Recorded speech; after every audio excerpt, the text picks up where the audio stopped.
فکر کے حامل افراد کی اور شخصیات کی ضرورت ہے جو امت میں محبت اور الفت کو رواج دیں اور چھوٹی چھوٹی باتوں کو بالائے طاق رکھیں۔ اس وقت امت بڑے سنگین مسائل سے بچا ہے اور جب آپس میں توڑ ہوتا ہے تو حق کے باوجود بھی اللہ تعالیٰ کی مدد کرتا ہے۔ لا تنازعوا فتفشلوا تذهب ريحكم، آپس میں جھگڑا مت کرو ورنہ کیا ہو جائے تمہاری قوت اور تمہاری ہیبت ختم ہو جائے، تمہارا خوف ختم ہو جائے۔ حضور نے فرمایا تو آئے گا وَلَا يَنزِعَنَّ اللَّهَ مِن صُدُورِ عَدُوِّكُمُ الْمَهَابَةَ مِنْهُمْ، پوری حدیث سنا مطلب آپ نے کہا یوشک الامم ان تداعى علیکم کما تداعى الآخرة بلا قصعة، ایک دن آنے والا ہے تمہیں اہل باطل اس طرح تقسیم کریں گے جیسے روٹی کو دسترخوان میں تقسیم کیا جاتا ہے۔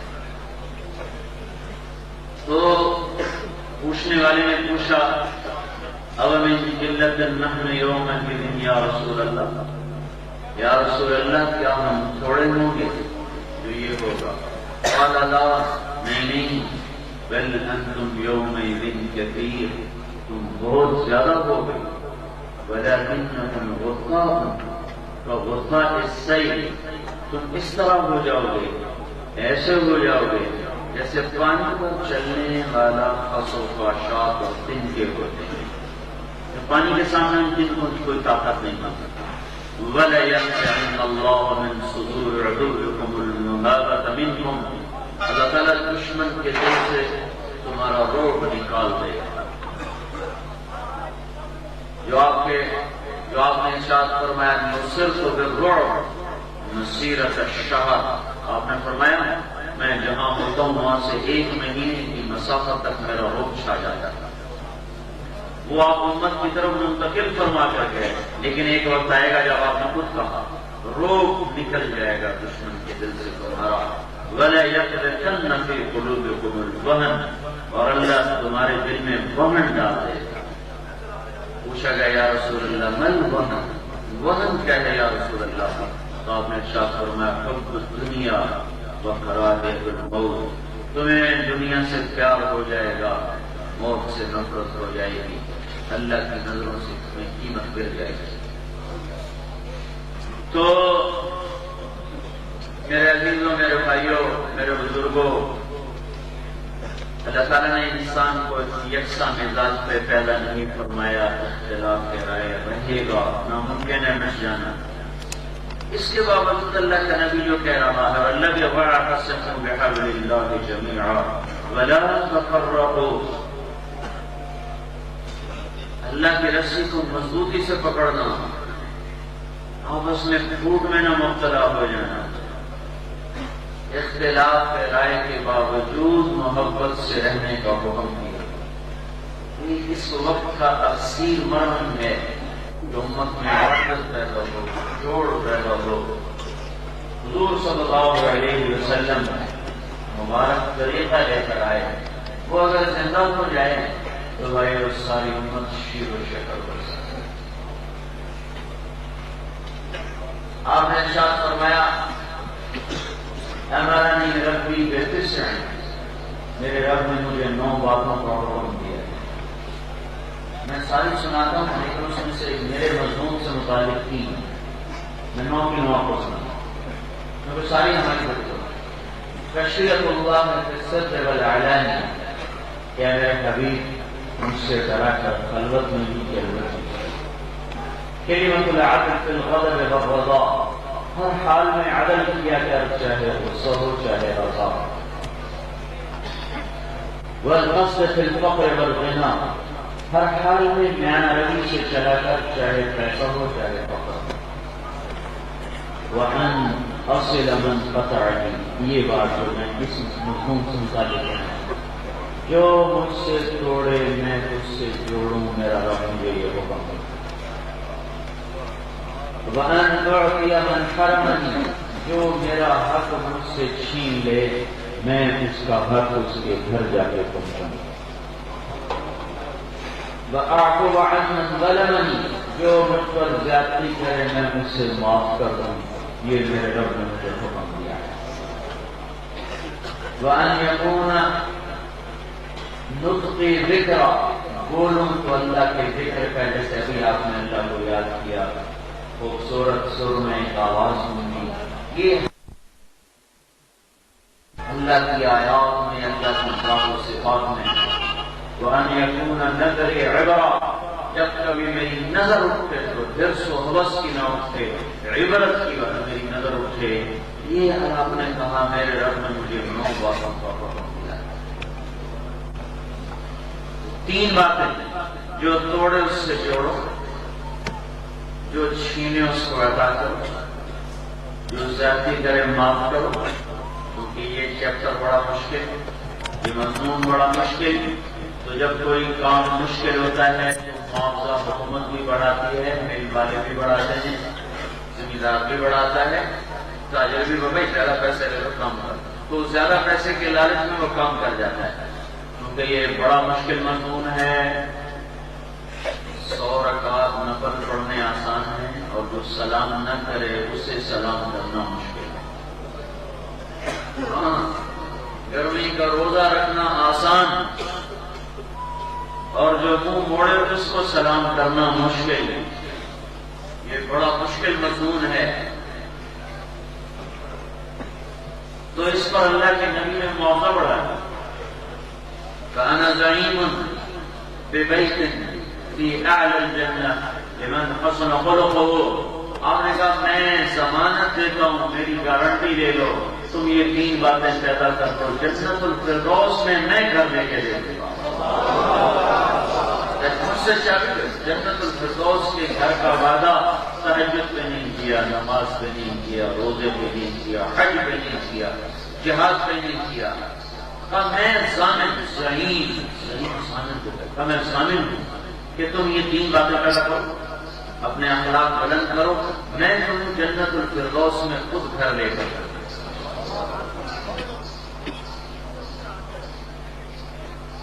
ہم نے فرمایا یا ابا ہریرہ علیک بحسن الاخلاق، ابو ہریرہ اپنے اخلاق کو خوبصورت کر لے. یا رسول اللہ حسن اخلاق کیا ہوتے ہیں؟ آپ نے کہا تصل من قطعک، جو توڑے اس سے جوڑو، وتعطی من حرمک، جو نہ دے اس کو دو، وتعفو من ظلمک، جو زیادتی کرے اس سے معاف کرو. پھر آپ نے فرمایا بعثت لتتمم مکارم الاخلاق، میں تمہیں اخلاق کی چوٹیوں تک پہنچانے کے لیے بھیجا گیا.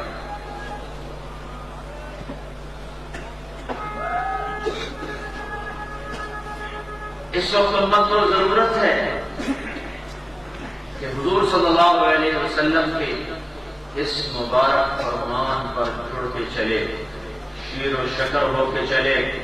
تو ان میں وہ طاقت ہے کہ ساری دنیا کا باطل ان کے سامنے کھڑا نہیں ہو سکتا.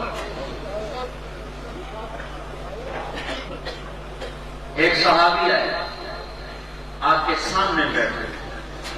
یا رسول اللہ مت دین، دین کیا ہے؟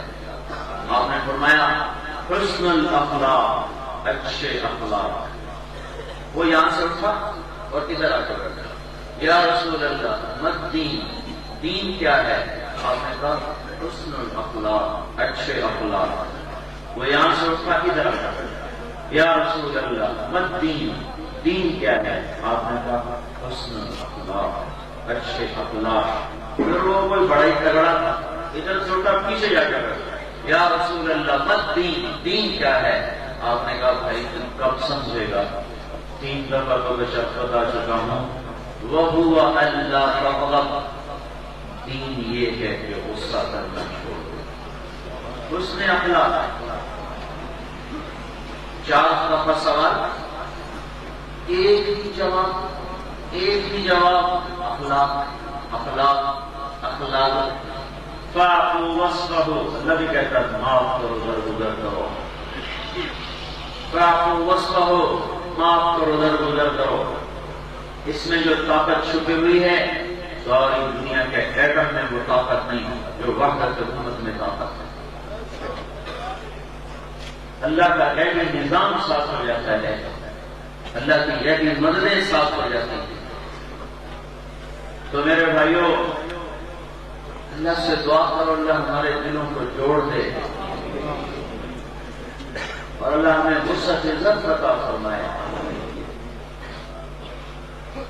20 برس جنہوں نے قتل کے منصوبے بنائے نہیں، قتل کو آ گئے، ان پر جب پوری قدرت حاصل ہو گئی اور مکے کا حرم بھرا ہوا ہے اور اب دروازے میں کھڑے ہوئے ما انا صانع بکم، بولو اب میں کیا کروں گا تمہارے ساتھ۔ سہیل ابن عامر بڑے کریم، ابن اخی کریم، آپ کریم ہیں، کریم کے بیٹے ہیں، ہم آپ سے کرم کی امید رکھتے ہیں۔ آپ نے کہا اذهبوا انتم الطلقاء لا تثريب عليكم اليوم، جاؤ میں نے تمہیں اس طرح معاف کیا جیسے یوسف علیہ السلام نے اپنے بھائیوں کو معاف کیا۔ اتنا بڑا ضرر ہمارا نبی ہمیں سکھا کے گیا۔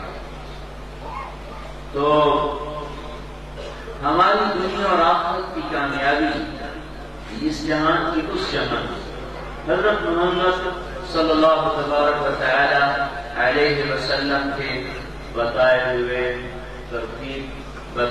ترتیب زندگی میں ہے، آپ والے طریقوں میں ہے، آپ والے اعمال میں ہے۔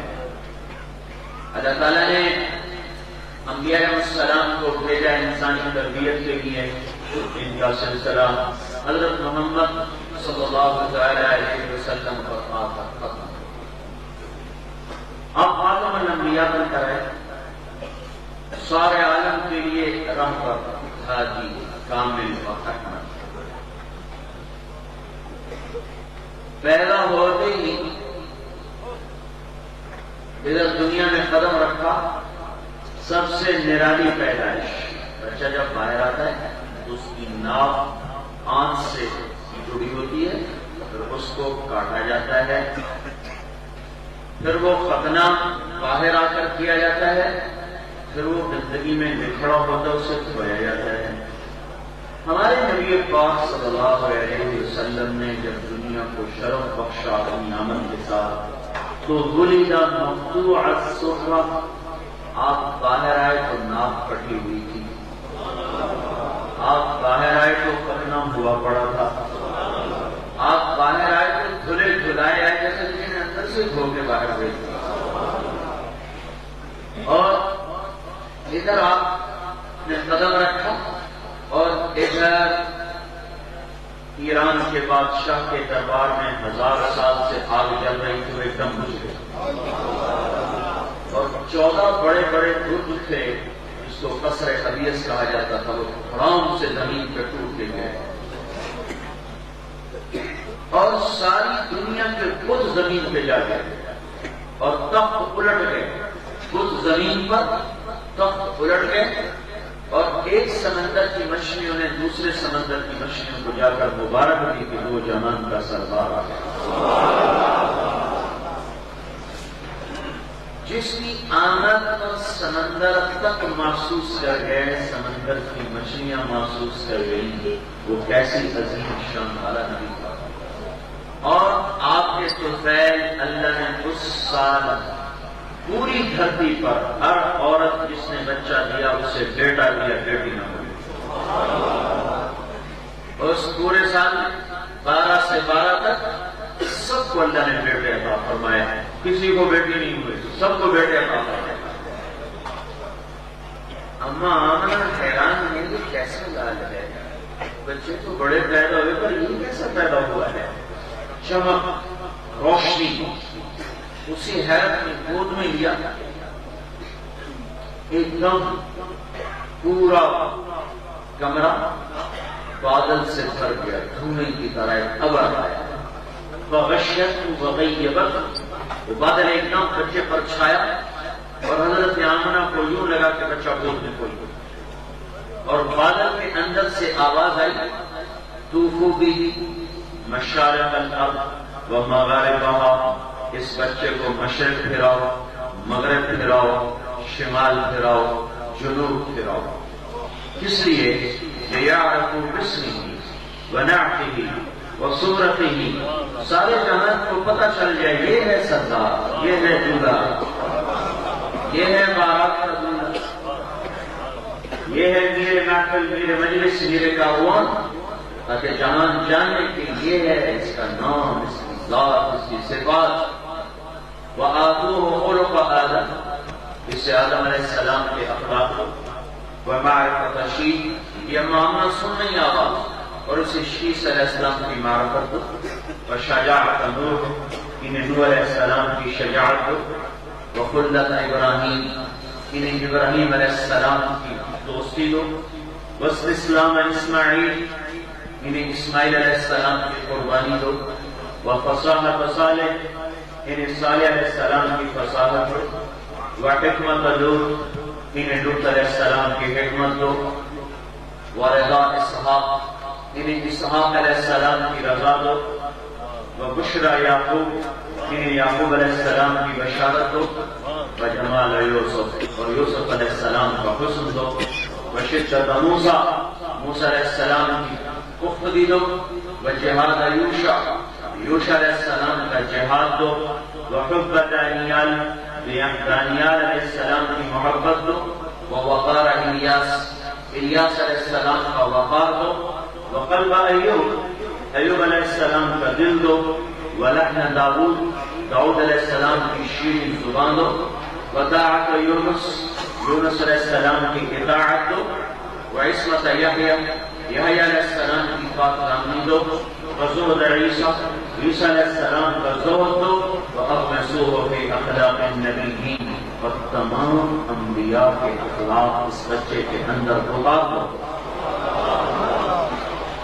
جو نبی پیدا ہوتے ہی 1,24,000 انبیاء محنت کر کے جن مقصدوں پر پہنچے، جو نبی پیدا ہوتے ہی وہ سارے اپنے اندر لے گئے، پھر 63 برس کو پرواز کرے. کوئی ہے دنیا میں جو اس سے مقام کو بیان کر سکے؟ نہیں بیان میں آ سکتے. تخیل، تصور سے بالاتر چیز ہے آپ کی ذات گرامی. میں ایک اور آپ کو مثال حدیث سے دیتا ہوں. حدیث سے بات میں ہے کہ اگر اللہ اپنے چہرے کی تجلیات میں سے ایک تجلی کو کھول دے تو عرش کے اوپر کے 70,000 پردے، اللہ کا عرش، کرسی، لوح و قلم، جنت و جہنم، جبریل و میکائیل، اسرائیل و اسرافیل، عرش کے فرشتے، ساتوں آسمان کے فرشتے، ساتوں زمینوں کی مخلوق، خلا کی ساری مخلوق جل کے راہ ہو گیا. ایک تجلی نہیں سہ سکتی. موسیٰ علیہ السلام کلیم اللہ نے ایک تجلی پوری نہیں، ایک اشارہ ہوا پہاڑ پر، پہاڑ سے الٹ کے آئی موسیٰ علیہ السلام پر 40 دن روشنی آئی. یہاں سفر کی کہانی کچھ ایسی ہے کہ بیت اللہ سے اٹھایا بیت المقدس، تو رات کو وہاں چھوڑا، 2 نفر پڑھائے، وہاں سے بغیر براق کے سفر ہوا. پہلا آسمان، چند قدم بیٹھے ہیں، پہلا آسمان، نہ خلائی لباس، آپ خلا کے اوپر چلے جائیں تو اگر لباس نہ تو آپ کے اندر کا پریشر آپ کے پورے جسم سے ٹکڑے کر خون ایسے باہر آئے، سارا وجود پھٹ جائے، جیسے بم پھٹتا ایسے پھٹ جائے. اس لیے آپ دیکھتے ہیں خلا باز کا لباس عجیب سا ہوتا ہے، یہ اس کے اندر ہوا کا پریشر کریٹ کیا جاتا ہے جو ابھی ہمارے اوپر موجود ہے. ہمارا نبی بغیر خلائی لباس کے اپنی نبوت کے لباس میں وہ ہو گیا. پہلے آسمان پر آدم علیہ السلام نے استقبال کیا، دوسرے آسمان پر زکریا اور عیسیٰ علیہ السلام نے استقبال کیا، تیسرے آسمان پر یوسف علیہ السلام نے استقبال کیا، چوتھے آسمان پر ادریس علیہ السلام نے استقبال کیا، 5ویں آسمان پر ہارون علیہ السلام نے، 6 پر موسیٰ علیہ السلام نے استقبال کیا. 7ویں آسمان پہ کچھ منظر بدلا ہوا تھا. 7ویں آسمان پر ایک بیت اللہ، استقبال کرنے والا کوئی نہیں. البتہ بابا جی بیت اللہ کی دیوار سے یوں ٹیک لگا کے بیٹھے ہوئے. صبح بڑی جبریل سے بولے جبریل یہ کون کہ یا رسول اللہ آپ کے باپ ابراہیم، آپ کے دادا ابراہیم علیہ السلام۔ تو بیٹے کا حق بنتا ہے باپ سے جا کے ملے۔ تو حضور آگے گئے، جب قریب آئے تو پھر ابراہیم علیہ السلام کھڑے ہوئے، پھر کہا واہ واہ واہ میرا بیٹا آ گیا، میرا بیٹا آ گیا، مرحبا بالابن الصالح، مرحبا بالنبی الصالح، میرا نیک بیٹا، میرا نیک بچہ آ گیا، نیک نبی آ گیا۔ گلے لگایا، ماتھا چوما، آگے روانہ کیا۔ سدرۃ المنتہا پہ جبریل بھی بس ہو گئی، بس آگے یا رسول اللہ میں بھی نہیں جا سکتا۔ آگے آپ کیسے کہے یہ وہ راز ہے جس سے اللہ کے رسول نے کوئی بھی پردہ نہیں اٹھایا، تو ہم کیسے جانیں؟ اللہ نے بلایا فکان قاب قوسین او ادنی، پھر عرش کے اوپر 70,000 نور کے پردے، پھر وہ بھی سارے اٹھ گئے اور اللہ سامنے۔ اور یہ وہ رسول ہے جو اللہ کی تجلیات کو اپنے سینے میں ہضم کرتا جا رہا ہے، کرتا جا رہا ہے، کرتا جا رہا ہے۔ عرش بھی اس کے سینے کے سامنے سپڑ گیا، کائنات سپڑ گئی، کیونکہ کائنات ایک تجلی نہیں برداشت کر سکتی۔ یہ سینہ معلوم ہوا عرش، فرش، لوح، قلم، کرسی سے زیادہ وسیع ہے، جو تجلیات کو ہضم کر گیا، پی گیا۔ اللہ نے ہمیں ایسا رسول عطا فرمایا، سارے نبیوں کے اخلاق، پھر ختم نبوت، پھر حبیب اللہ، پھر حبیب بنایا۔ حبیب کون ہوتا ہے؟ حبیب اور خلیل میں فرق ہے۔ ہماری اردو میں کوئی فرق نہیں، حبیب بھی دوست، خلیل بھی دوست، لیکن عربی میں فرق ہے۔ خلیل وہ دوست جو ملاقات بھی چاہتا ہو اور کچھ عطا بھی چاہتا ہو۔ خلیل ملاقات کا بھی متمنی ہو، عطا کا بھی متمنی ہو، ملاقات بھی ہو جائے تو شکریہ میں کر جائے۔ حبیب کیسے کہتے ہیں؟ جو صرف ملاقات چاہتا ہو اور کچھ بھی نہ چاہتا ہو، جسے صرف لقاء کا شوق ہو، عطا کا شوق نہ ہو۔ خلیل لقاء کو چاہتا ہے پر عطا کے ساتھ، اور حبیب وہ ہے جو لقاء چاہتا ہے، عطا نہیں چاہتا۔ تھوڑا سا قرآن میں دیکھیں کہ حبیب و خلیل میں کیسے فرق چلتا ہے۔ تو خلیل اللہ کو اللہ فرما رہے ہیں کہ کذالک نوری ابراہیم ملکوت السماوات والارض، ہم نے ابراہیم کو اپنی کائنات دکھائی، اور خلیل اللہ اور حبیب اللہ کو کیا کہا؟ قاب قوسین او ادنی، انہیں اپنا آپ دکھایا۔ خلیل اللہ سے دعا کر رہے ہیں وَاجْنُبْنِي وَبَنِيَّ أَن نَّعْبُدَ الْأَصْنَامَ، اللہ مجھے میری اولاد کو بت پرستی سے بچا لے۔ اور حبیب اللہ کو کیا کہا جا رہا ہے؟ إِنَّمَا يُرِيدُ اللَّهُ لِيُذْهِبَ عَنكُمُ الرِّجْسَ أَهْلَ الْبَيْتِ وَيُطَهِّرَكُمْ تَطْهِيرًا۔ اے میرے نبی کی آل اولاد اور اہل بیت، میں نے تمہیں پاک کر دیا ہے قسم کے گناہوں سے۔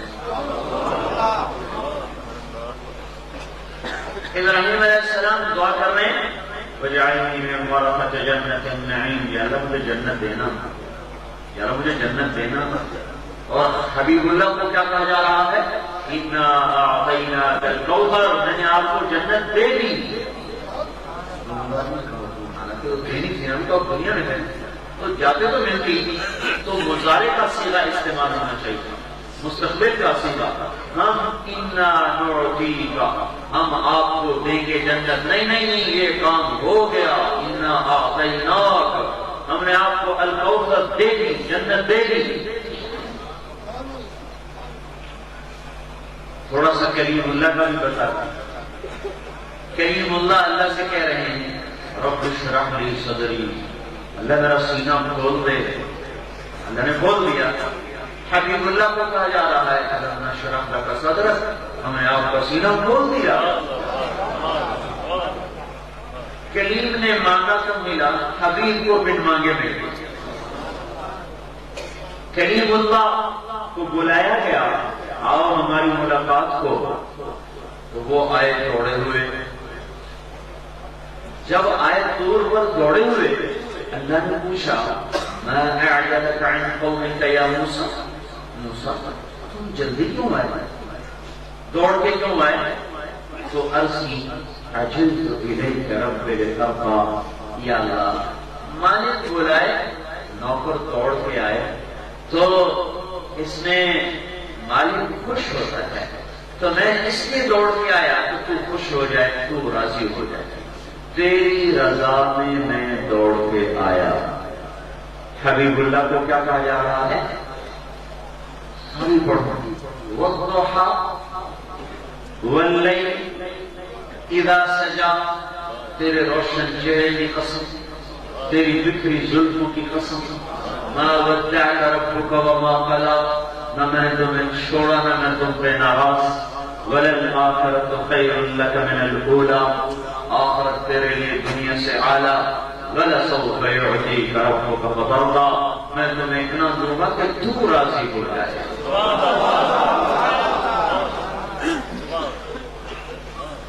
تو اچھا سارے جہان سے کہا مجھے راضی کرو، خود کہہ رہا میں نے تمہیں راضی کرنا۔ یہ آیت قرآن میں، سارا قرآن ہی ہمارے نبی کی نافرمانی کرتا ہے، یہ آیت ہمارے نبی کی شان میں سب سے بلند والا ہے، سب سے بلند والا ہے۔ یہ آج کے ناخوان بھی نافرمانی کرتے ہیں۔ میں تھوڑے سے درد کے ساتھ بلکہ بہت ہی غم کے ساتھ کہتا ہوں، یہ گانوں کی طرز پہ نازل پڑا۔ اللہ کے رسول کی شان اور عظمت کے خلاف ہے کہ ان کی نعت کو کوش گانوں کی لے اور دھن پر پڑھا جائے، جبکہ یہ وہ نبی ہے جس کی نعت خوانی کو قرآن کرتا ہے۔ میرا نہیں چاہتا میں آپ کو قرآن کی نعت سناؤں، آپ نے نہیں سنی ہوگی بلکہ آپ حیران ہوں گے، مطلب کیا کرو قرآن سے نعت۔ ما كان محمد ابا احد من رجالكم ولكن رسول الله وخاتم النبيين وكان الله بكل شيء عليما۔ اب سنتے ہیں یہ گناہ خانی ہو رہی قرآن سے۔ یا ایھا النبی انا ارسلناک شاہدا ومبشرا ونذیرا وداعیا الی اللہ باذنہ وسراجا منیرا، تبارک الذی نزل الفرقان علی عبده ليكون للعالمين نذيرا، وما أرسلناك إلا كافة للناس بشيرا ونذيرا، وما أرسلناك إلا رحمة للعالمين، ياسين والقرآن الحكيم إنك لمن المرسلين، طه ما أنزلنا عليك القرآن لتشقى، ادع إلى ربك إنك لعلى هدى مستقيم، فلا وربك لا يؤمنون حتى يحكموك فيما شجر بينهم ثم لا يجدوا في أنفسهم حرجا مما قضيت ويسلموا تسليما، فلا أقسم بما تبصرون وما لا تبصرون إنه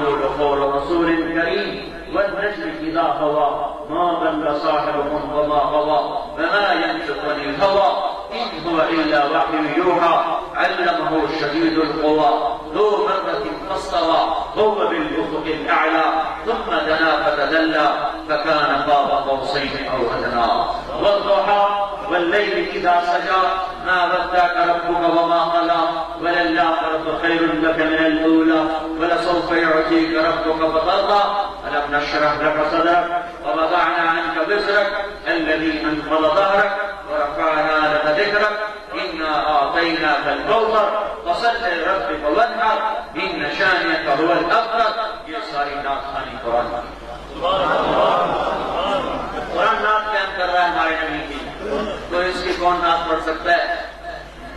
اللہ کی قسم کوئی زبان نہیں جو اس نبی کی تعریف کر سکے سوائے عربی کے، اور عربی بھی آج ہے کہ اس کے مقام کو بیان کر سکے۔ اتنے بڑے رسول اللہ تعالیٰ نے ہمیں عطا فرمائے، میرے بھائیوں ہم اس کی زندگی کو اپنی زندگی بنا کر چلیں، یہ ہے ساری محنت۔ اللہ تعالیٰ نے انبیاء علیہ السلام کا سلسلہ جاری کیا، ہمارے نبی پہ ختم فرمایا، آگے اللہ تعالیٰ نے اپنے نبی کے خلفاء زندہ فرمایا جنہوں نے ہر دور میں اسلام کے جھنڈے کو زندہ رکھا، اہل اللہ صوفیاء، مفسرین، محدثین، مجاہدین، اولیاء کرام، ان سب نے اس اسلام کے جھنڈے کو بلند رکھا۔ بادشاہ تو کوئی آیا اسلام کا خدمت گزار، ورنہ ہر کوئی بادشاہی کی مزے لوٹنے آیا، کوئی صلاح الدین آیا، کوئی عمر بن عبدالعزیز آیا۔ تو یہ ان لوگوں کو اللہ نے شرف بخشا کہ انہوں نے اللہ کے دین کے جھنڈے کو بلند رکھا، جس کی برکت سے ہمارے پاس حضور کی پوری زندگی آج بھی موجود ہے کہ اگر کوئی عمل کرنا چاہے تو راہ موجود ہے۔ آپ کی زندگی چھوڑو، میں آپ کو آج حضور کی بکریوں کے نام بتاتا ہوں۔ جس کی بکریوں کے نام میں لکھے ہوئے ہوں اس کی زندگی کیسی محفوظ ہوگی؟ ہمارے پاس ٹوٹل 25 نبیوں کے نام ہیں قرآن میں، تو 1,25,000 میں سے 24,000 میں سے صرف 25 کے نام قرآن میں، چند ایک اور تاریخ اور حدیث میں نام کے سوا ہم کچھ جانتے نہیں۔ کچھ انبیاء کی تاریخ کو جانتے ہیں، موسیٰ علیہ السلام، عیسیٰ علیہ السلام، ابراہیم علیہ السلام، یحییٰ، زکریا، داؤد، سلیمان، لیکن بڑی مختصر، قابل عمل نہیں۔ ہمارے نبی کو اللہ نے ایسا باقی رکھا، ان کو ایسی امت عطا فرمائی جنہوں نے ان کی ایک ادا کو ہم تک پہنچا دیا 1422 سال کے بعد بھی۔ آپ کی بکری جن کا شام کو دودھ دوہا جاتا تھا اور گھر میں پہنچایا جاتا تھا، ایک کا نام تھا عجوہ، دوسری کا نام تھا زمزم، تیسری کا نام تھا سقیہ، چوتھی کا نام تھا برکہ، پانچویں کا نام تھا ورثہ، چھٹی کا نام تھا اطلاق، ساتویں کا نام تھا اطراف، آٹھویں کا نام تھا غیبہ اور نویں کا نام تھا قمرہ۔ یہ 9 بکریاں، 10واں بکرا اس کا نام تھا یمن۔ ان کا دودھ دوہا جاتا تھا اور حضور کے گھروں میں آیا جاتا تھا۔ جن اونٹیوں کو عزت ملی آپ کی سواری سے، شہبا، قصوا، جدعا، عصبا، یہ وہ اونٹنیاں ہیں جن کی پشت کو یہ شرف ملا کہ اس پر اللہ کے محبوب نے سواری فرمائی۔ جن گھوڑوں کی پشت پر آپ بیٹھے، سجد، سبح، مرتجز، رزج، منتحب، یہ وہ گھوڑے ہیں جن پر ہمارے نبی نے سواری فرمائی۔ تو جس کے گھوڑوں کے نام لکھے ہوں اس کی پوری ذات کیسے نہ لکھی ہوگی؟ ایک ادا لکھ دی گئی، ایک طریقہ لکھ دیا گیا۔ بات فرماتے تھے، کیسے بولتے تھے؟ اذا تکلم علیہ الوقار، جب بولتے تھے تو ایک حسن و جمال آپ کے چاروں طرف کھالا بنا دیتا تھا۔ جب خاموش ہوتے تھے تو کیا ہوتا تھا؟ وَإِذَا سَكَتَ عَلَىٰ الْوَقَارِ، جب آپ خاموش ہوتے تھے تو وقار آپ پر چھایا ہوا ہوتا تھا۔ بات کے دوران ہاتھ کیسے ہلاتے تھے؟ پورے ہاتھ کو حرکت دیتے تھے، یوں نہیں کرتے تھے، ایک انگلی سے نہیں، 2 سے نہیں، بلکہ جب کبھی ہاتھ ہلاتے تو پورے ہاتھ کو کبھی یوں کبھی۔ پھر بات فرماتے ہوئے ادھر دیکھیں، یہ ہتھیلی، یہ انگوٹھا، بات فرما رہے ہیں اور یوں بھی فرما رہے ہیں، بات بھی ہو رہی اور اس طرح بھی ہو رہا ہے۔ یہ بات کے دوران جب عام گفتگو آپ فرمائیں، صحابہ کی محفل آپ بیٹھے ہوئے، گفتگو ہو رہی تو کبھی کبھی آپ بے ساختہ یوں فرما رہے ہوتے تھے، گفتگو ہو رہی ہوتی تھی۔ دعائیں دو ان لوگوں کو جنہوں نے ایک ایک ادا کو ہم تک پہنچایا۔ جب آپ خوش ہوتے تھے تو کیا ہوتا تھا؟ فَاسْتَنَارَ وَجْهُهُ، تو آپ کا چہرہ کھل جاتا تھا گلنار کی طرح۔ جب آپ غمگین ہوتے تھے تو کیسے ہوتے تھے؟ آپ داڑھی پہ بار بار ایسے ہاتھ پھیرتے تھے، ایسے بار بار ہاتھ پھیرتے تھے، معلوم ہوتا تھا کہ رسول اللہ غمگین ہے۔ آپ قدم کیسے اٹھاتے تھے؟ اِذَا زَالَ زَالَ قَلْعًا، ایسے سیٹ کے قدم نہیں چلتے تھے، اٹھا کے قدم رکھتے طاقت کے ساتھ۔ لیکن چال کا انداز کیا تھا؟ یفتو تکفؤاً، تھوڑے سے کندھے آگے جھکا کے چلتے تھے، کوئی یہ نہ کہے کہ تکبر کی چاہتا، کندھے جھکا کر چلتے تھے۔ اور ذریع المشق، چال میں تیزی تھی، آپ پیدل چلتے تھے، صحابہ ساتھ دوڑتے تھے، اتنی تیز زمین سمٹ جاتی تھی آپ کے لیے۔ اذا زال زال کالعب، پورا قدم اٹھایا، یمشی تکفؤا، تھوڑے سے کندھے جھکا، ایسے بڑھا کے نہیں چلتے، جھکا کے چلتے تھے، سب کے ساتھ چلتے تھے، تو صحابہ کو آگے رکھتے تھے تو پیچھے چلتے تھے۔ کبھی ایسا نہیں ہوا کہ کوئی سلام میں پہل کر گیا، ہمیشہ آپ سلام میں پہل کرتے تھے۔ یبدأ من لقیہ بالسلام، آپ دیکھتے کیسے؟ جل نظر ہی الملاحظہ، آپ آنکھیں بھر کے نہیں دیکھتے تھے، بلکہ یہ پردہ تھوڑا سا جھکا ہوتا تھا اور یوں دیکھتے تھے اور یوں دیکھتے تھے۔ یہ میں صرف لفظ کا ترجمہ کیا ہے، وہ نقل نہیں کہ وہ کون کر سکتا ہے، لفظ کا ترجمہ یہ ہے۔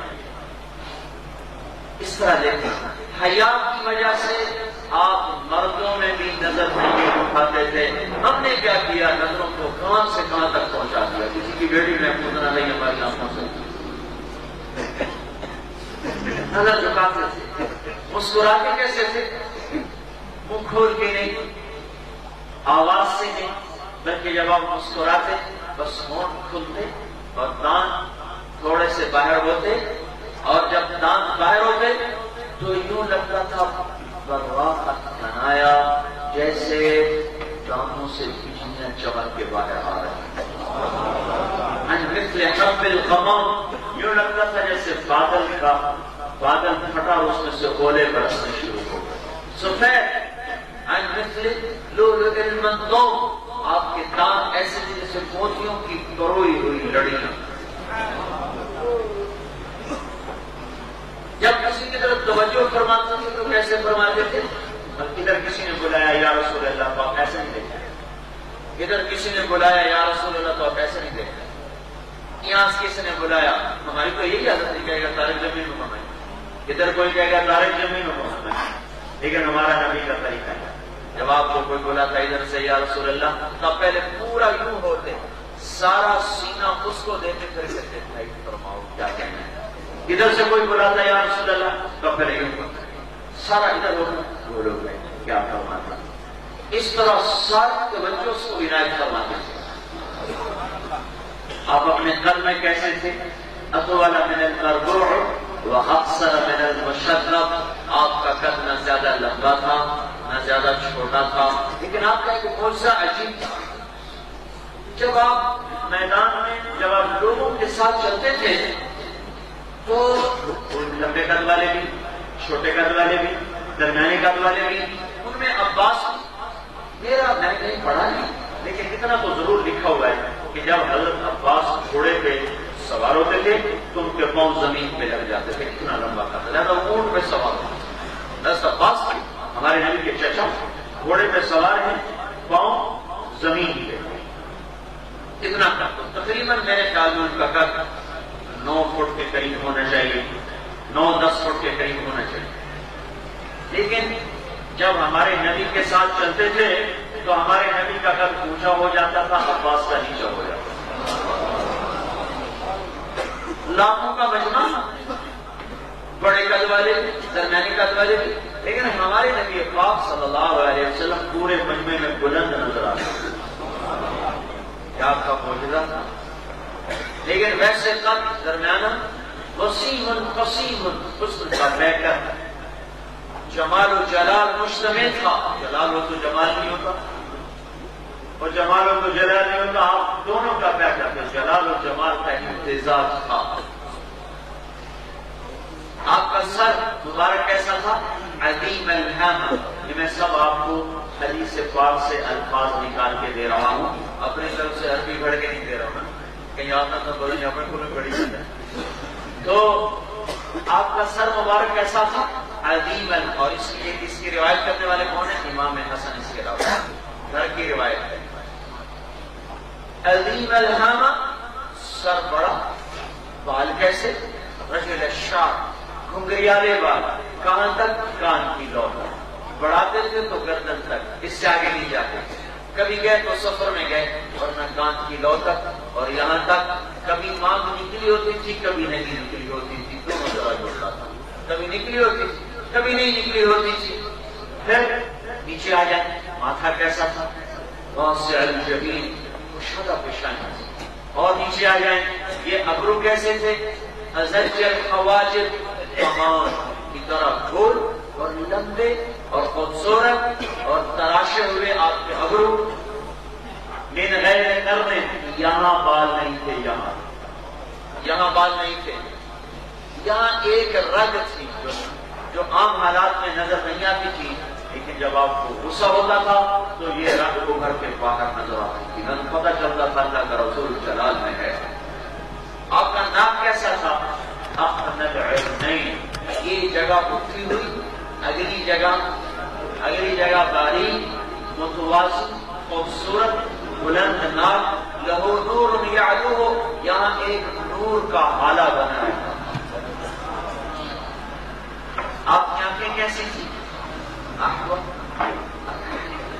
ادعج، اشقر، احور، کالیسیا، اکحل، سرمکی، ادعج، موٹی، اشقر، لمبی. سارا حسن آنکھوں میں اکٹھا ہو گیا. لمبی آنکھ تھی، موٹی آنکھ تھی، کالی آنکھ تھی، اور فی اشفارہ وقف، آپ کی یہ جو پلکیں تھیں یہ دراز تھی، لمبی پلکیں حسن کی نشانی ہوتی ہیں. پلکیں لمبی، ابرو کماندار، آنکھ موٹی، پتلی سیاہ، سفید پوری سفید. جب آپ کھولتے تھے تو کسی میں جرت نہیں ہوتی تھی آنکھوں میں آنکھیں ڈال سکے، سب کی نظریں پست ہو جاتی تھی. ہونٹ کیسے تھے؟ بلیع الفم، آپ کے ہونٹ خوبصورت تراشے ہوئے ہونٹ، چوڑے منہ کے ساتھ، دانت میں نے ابھی بتا دیے. آپ کے گال کیسے تھے؟ سہل الخدین، آپ کے گال پر تھے، نہ اندر تھے نہ لٹکے ہوئے تھے، پر تھے. ان میں رنگت کیسی تھی؟ مشرب اللون، آپ کا رنگ چمکتا تھا انار کی طرح، گلنار کی طرح، سفیدی اور سرخی کی آمیزش تھی. آپ کی داڑھی کیسی تھی؟ گھنگریالی تھی. گھنی داڑھی تھی، گھنگریالی داڑھی تھی. اور آپ کے چہرے کا رنگ کیسا تھا؟ یتلالأ بشرہ تلالأ القمر لیلۃ البدر، آپ کا چہرہ گول اور چمکتا تھا 14ویں رات کے چاند کی طرح. جابر ابن سمرہ فرماتے ہیں کہ 14ویں کا چاند آسمان پہ تھا اور ہمارا چاند مسجد میں تھا. سرخ بھاری دار چادر اوڑھی تھی. ہم کبھی آسمان کے چاند کو دیکھتے، کبھی اپنے چاند کو دیکھتے. ہمیں اپنا چاند آسمان کے چاند سے زیادہ حسین نظر آ رہا. حضرت عائشہ فرماتی ہیں کہ یوسف علیہ السلام کو عورتوں نے دیکھا تو ہاتھ کاٹ لیے، میرے محبوب کو دیکھتی تو دل کاٹ کے رکھ گئے. اللہ نے ایسا حسن بخشا. آپ کی گردن کیسی تھی؟ گردن کیسی تھی؟ کأن عنقه جلد دنیا فی صفاء الفضہ، تراشی ہوئی لمبی خوبصورت گردن. آپ کی چھاتی کیسی تھی؟ آپ کی چھاتی کیسی تھی؟ عریض الصدر، چوڑی چھاتی، درمیان کا فاصلہ بعید ما بین المنکبین. آپ کے بازو طویل السندین، لمبے. آپ کی انگلیاں سائل الاطراف، لمبی. آپ کے جوڑ ہڈیوں کے ضخم الکرادیس، موٹے مضبوط جوڑ. آپ کی ہڈیاں سبز القصد، چوڑی ہڈی، شجاعت، قوت اور ہمت کی علامت. آپ کا سینہ اور پیٹ کیسا؟ سواء البطن والصدر، سینہ پیٹ برابر. یہ نہیں کہ پیٹ کی طرف نہیں ہے، جی ادھر ہے. سینہ پیٹ برابر. سواء البطن والصدر، سینہ اور پیٹ برابر. عاریت الثدیین والبطن، جسم پہ بال کوئی نہیں. اشعر الذراعین، ہاں یہاں تھوڑے تھوڑے گلائی پر. والمنکبین، یہاں تھوڑے تھوڑے. وآل الصدر، یہاں تھوڑے تھوڑے. باقی سارا وجود بالوں سے خالی تھا. پاک، پوتر، طاہر، طہور. لفظ طاہر بھی آپ کی طہارت کو بیان کرنے سے قاصر ہے. یہ وجود ہے ہمارے نبی کا، جس کو اللہ جل جلالہ نے وجود کا بخشا. آدم علیہ السلام کی اولاد میں آئے، سب سے آخر میں آئے، لیکن جواب آپ نے عجیب دیا اپنی آمد اور وجود کا۔ ابو ہریرہ پوچھ رہے ہیں، ترمذی شریف کی روایت ہے، یا رسول اللہ متى وجبت لكم النبوة، آپ کو نبوت کب ملی؟ تو اس کا جواب سوال کے مطابق یہ تھا کہ ابو ہریرہ 40 سال کی عمر میں غار حرا میں 21 رمضان المبارک کو مجھے اللہ نے نبوت عطا فرمائی۔ یہ اس کا جواب ہے سوال کے مطابق، لیکن جواب سنو اپنے نبی کا۔ ابو ہریرہ كنت نبيا وإن آدم بين الروح والجسد، ابھی آدم کی کہانی شروع بھی نہیں ہوئی تھی اور میں نبی بن چکا تھا۔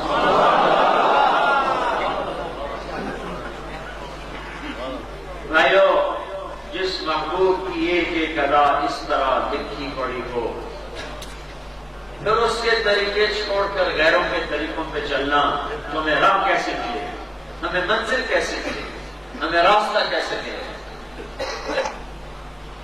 تو ہم اللہ کے محبوب صلی اللہ تبارک و تعالی علیہ وسلم کی مبارک زندگی کو سیکھیں۔